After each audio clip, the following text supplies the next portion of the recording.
Hi guys, welcome to the first ever episode of Riding the Social Media Beast. This is a podcast talking about everything about social media and its trends and phenomena.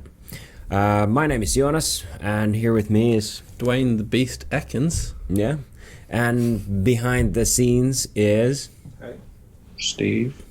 Very careful. Steve's the man with all the data. Yeah. Or how do we say that, Steve? Data. Data.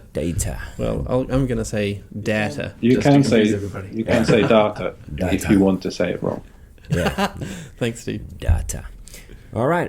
Today's topic. Let's cover a little bit of the April Fools. Was there any good ones this year? I don't know. Yeah, well, I mean, I'm a big games fan, as you might know. And we saw some pretty good ones from Supercell, actually. Steve, do you have some data? No, sorry, don't have any data. I don't know what we're talking about. We have had a quick look at.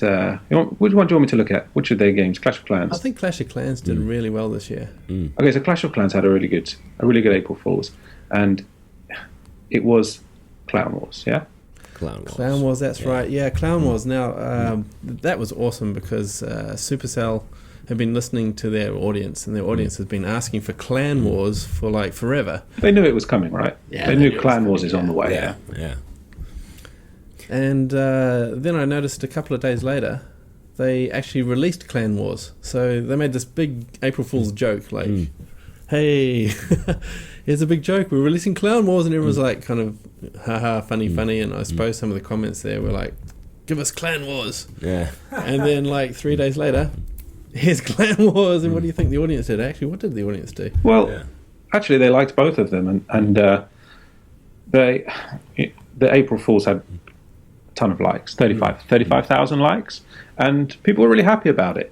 Yeah. Because they were in on the joke, you know. Yeah, I think they were in on the joke. I think they knew it was a joke. It wasn't fooling them, but it was nicely done. You go and look at the picture. Probably have it up on the screen now. Yeah. Look at it. They've spent some time doing it. You know, it's not just someone writing something that this is going to exist. Yeah. And then a couple of days later, like you said, they announced Clan Wars and got even more likes, 36,000. So I think there's something like if we dig deeper on the whole thing, I think the key here was that they actually customized their gag to their audience, that small specific audience. Well, I wouldn't say small audience, but to their actual fans, and it was not for everyone. It was specifically to that, and that works. And I think where people and companies especially go wrong on April's Fool, they try to fool everyone. They customize their gag to the whole world, and that's just kind of like lame. Yeah. Boo. Well, we saw another good April Fools by Heyday, which is, of course, another Supercell game, but this one actually made me, kind of feel sick because I'm not their target audience. I don't want to play Heyday really. I'm more of a kill people and Clash of Clans type of guy. So,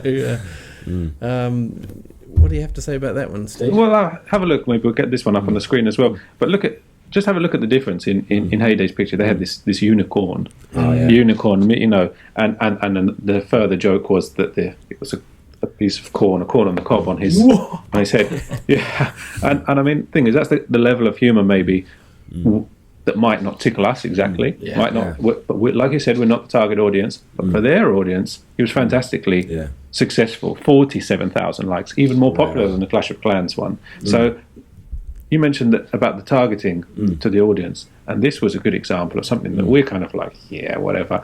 But the people there who play who play Heyday, they were like, we love this. Just right. So what can we learn about this then, Jonas?